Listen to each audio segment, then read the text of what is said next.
Hello and welcome to अंग्रेजी की पाठशाला।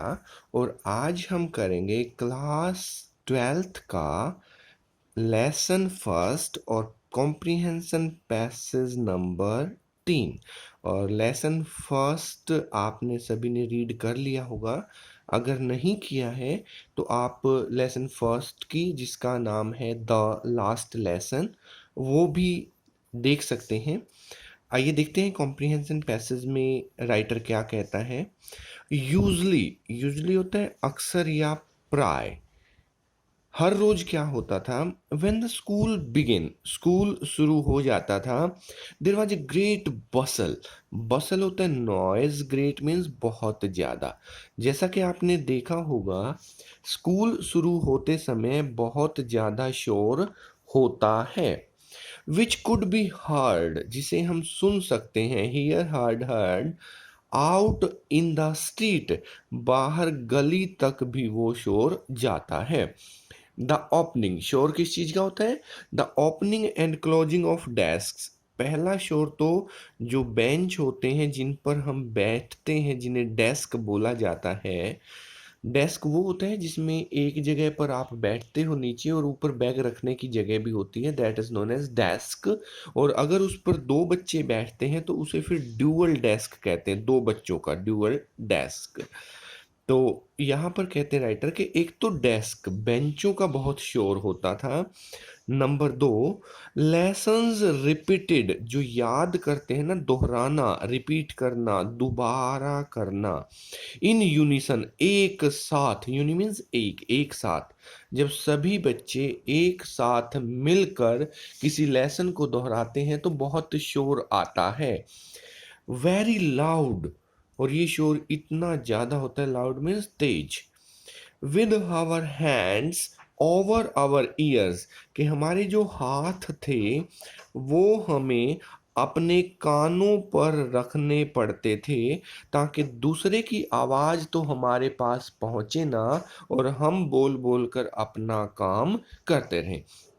टू अंडरस्टैंड बेटर, और इससे जो अंडरस्टैंडिंग है, समझ है, वो ज़्यादा हो जाती है, क्योंकि हम कोई लाइन याद कर रहे हैं, दूसरा कोई और लाइन याद कर रहा है, ना कुछ सुनेगा ना कुछ समझ आएगा।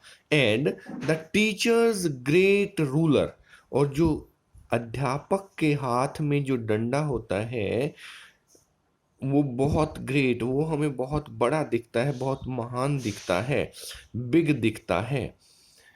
रैपिंग ऑन द टेबल, और वो उस मेज पर बार बार रैप किया जाता है, मारा जाता है, साउंड प्रोड्यूस किया जाता है।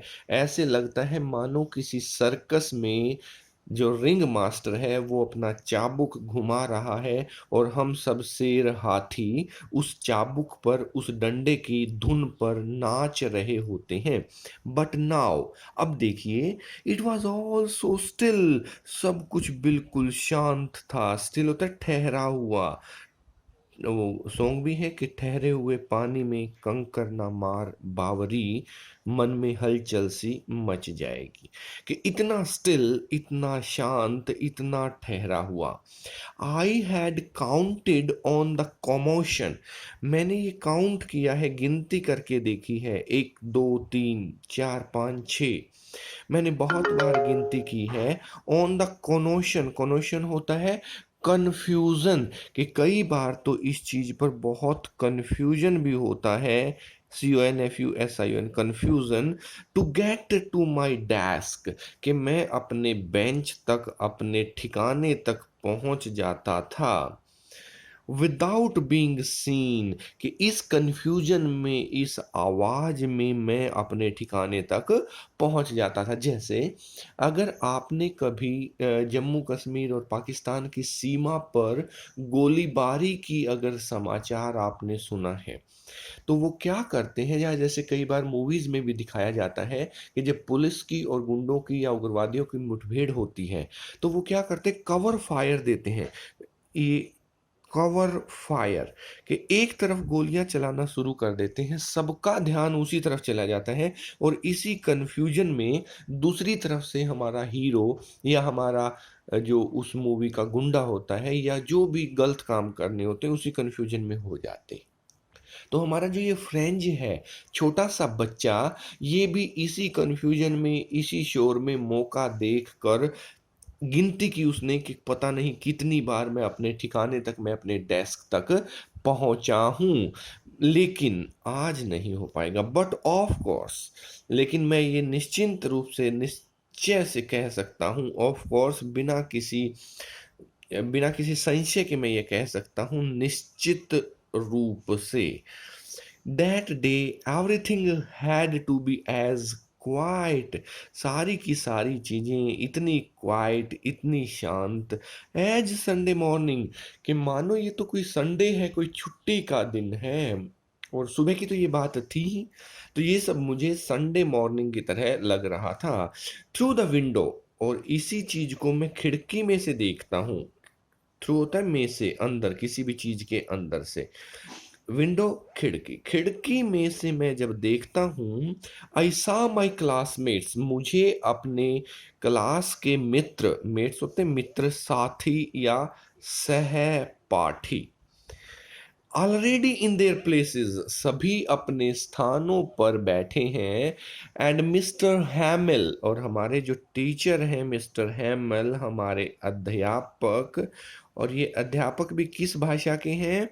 फ्रेंच भाषा के, जो उनकी मातृभाषा है।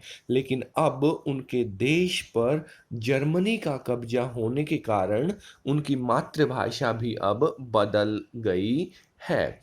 वॉकिंग अप एंड डाउन, कभी आगे जा रहे हैं क्लास में, ऊपर जा रहे हैं, कभी नीचे आ रहे हैं, with his terrible iron ruler, और उनका जो वो भयानक अस्त्र था, शस्त्र था, उसको वो अंडर हिज आर्म, अपनी बाजू के नीचे दबा रखा था। आज तो उन्होंने अपना शस्त्र जो है वो भी बाजू के नीचे दबा रखा था, नहीं तो अक्सर ये हथियार हमें मेज पर चलता हुआ दिखाई और सुनाई देता था। क्वेश्चंस देख लीजिए इसके। What is the name of the chapter? पाठ का नाम वही जो हमने अभी बात की, the last lesson. What is the name of the writer? A Daudet या Alphonse Daudet. Who is I referred to? I इस पाठ में कौन सा है, ये भी कई बार आ चुका है, कि छोटा सा बच्चा जिसका नाम है FRANZ, फ्रेंच जो है वो इस लेसन में अपने आप को